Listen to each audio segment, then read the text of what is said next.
የአውሮፓ ሻምፒየንስ ሊግ የመልስ ጨዋታዎች ዛሬ መደረግ ይጀምራሉ። ዛሬ አራት ተጠባቂ ጨዋታዎች ይደረጋሉ። ከዚህም ውስጥ ደግሞ የአብዛኞቹን ትኩረት የሳበው ማንቸስተር ሲቲ ከሪያል ማድሪድ፣ ቼልሲ ከፒኤስጂ እና አርሰናል ከሊቨርኩሰን ጋር የሚያደርጉት ጨዋታ ነው። በሌላ ተጠባቂ ጨዋታ ምሽት 2 ሰዓት ከ45 ሲል ስፖርቲንግ ሊዝበን የባለፈውን ውጤት ለመቀልበስ ዛሬ በሜዳው ቦዶ ግሊምትን ያስተናግዳል።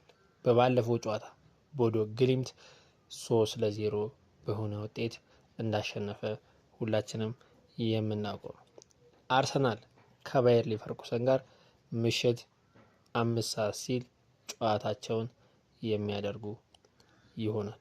አርሰናል ከሊቨርኩሰን ጋር በሚያደርገው ጨዋታ ላይ ለአርሰናል የማይሰለፉ ወይም ደግሞ በጨዋታው ላይ የማይኖሩ ተጫዋቾች ማርቲን ኦዴጋርድ፣ ጁኒየር ቲምበር እና ሚካኤል ሜሪኖ ከጨዋታው ውጪ መሆናቸው ተረጋግጧል።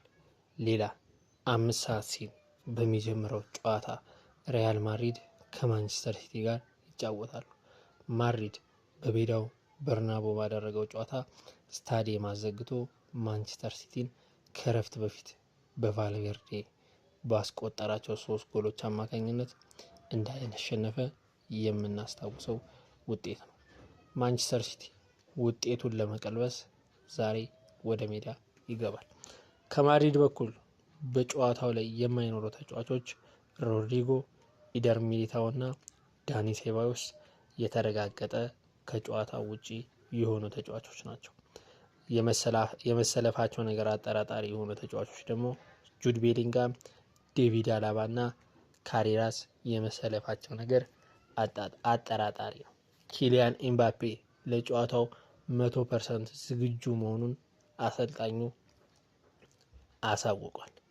በሌላ ጨዋታ ፓሪስ ሴንት ጀርመን ከቼልሲ ጋር ይጫወታሉ። 5-2 ተሸንፎ የመጣው ቼልሲ የዛሬውን ጨዋታ በሜዳው እና በደጋፊ ፊት ያደርጋል። ውጤቱን ቀልብሶ ለማለፍ የግድ 3 ጎል እና ከዛ በላይ አስቆጥሮ ማሸነፍ ይኖርበታል።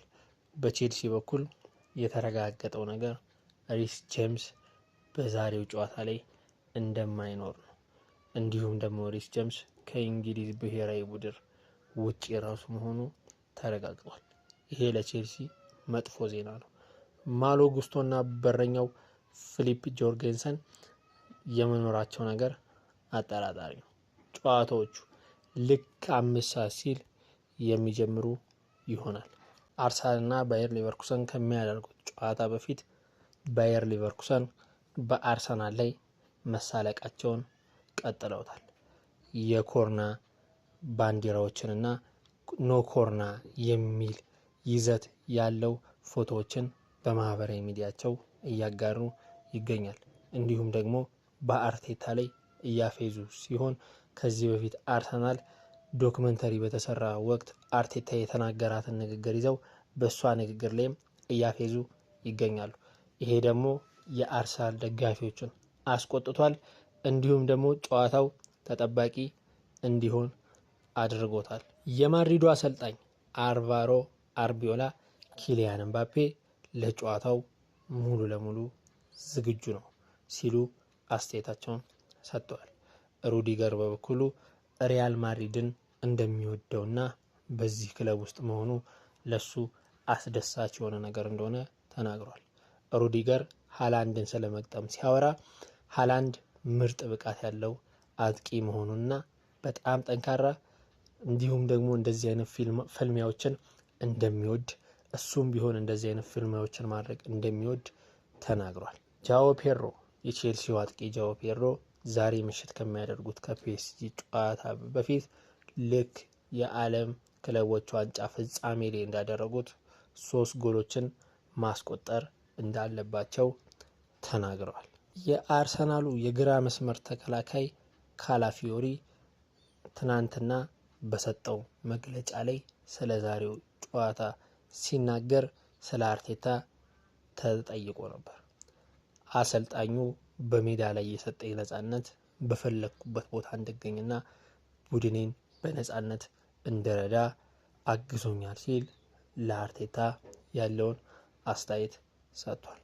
አርቴታም ሲናገር በሳምንቱ መጨረሻ ባየር ሊቨርኩሰን ከባየር ሙኒክ ጋር ያደረጉትን ጨዋታ እንደተመለከተና ሁኔታው በጣም ተመሳሳይ እንደሆነ እና ባየር ሊቨርኩሰኖች በከፍተኛ ደረጃ የተደራጁ ቡድን መሆናቸውንና ግልጽ የሆነ መዋቅር ያላቸው ቡድን መሆናቸውን መስክሮላቸዋል። እናም በደጋፊዎቻችን ፊት ምን ማድረግ እንዳለብን እናውቃለን። እናም በዚህ ረገድ ስኬታማ ለመሆን ተስፋ እናደርጋለን ሲሉ አሰልጣኝ ሚኬል አርቴታ ተናግረዋል። ትሮሳርድም ለጨዋታው ዝግጁ መሆኑን ማይክል አርቴታ ተናግሯል። ራፋኤል ቤኔቴዝ ስለ አርሰናል ሲናገር መችና በምን ሁኔታ እንደሚሆን ባያውቅም ግን አርሰናል ከአርቴታ ጋር የመጀመሪያውን የሻምፒዮንስ ሊግ ዋንጫ እንደሚያነሳ ሀሳቡን ሰጥቷል። ፔፕ ጋርዲዮላ በትናንትናው ዕለት በጣም አነጋጋሪ አስተያየቶችን ሰጥቷል። ለዛሬው ጨዋታ ምንም አይነት የተለየ እቅድ እንደሌለው ተናግሯል። ዝም ብለው ብቻ ገብተው እንደሚሞክሩ ፔፕ ጋርዲዮላ አረጋግጧል። ለተጫዋቾቹም ምንም አይነት ልምምድ እንዳያደርጉ ወደ ቤታቸው እንዲሄዱ ሸኝቷቸዋል። እናም ለምን እረፍት እንደሰጣቸው ሲጠየቅ ችግር እንደሌለውና ነገ ከጨዋታው ወይም ዛሬ ከጨዋታው በፊት ቀለል ያለ ልምምድ አድርገው እንደሚገቡ ተናግሯል።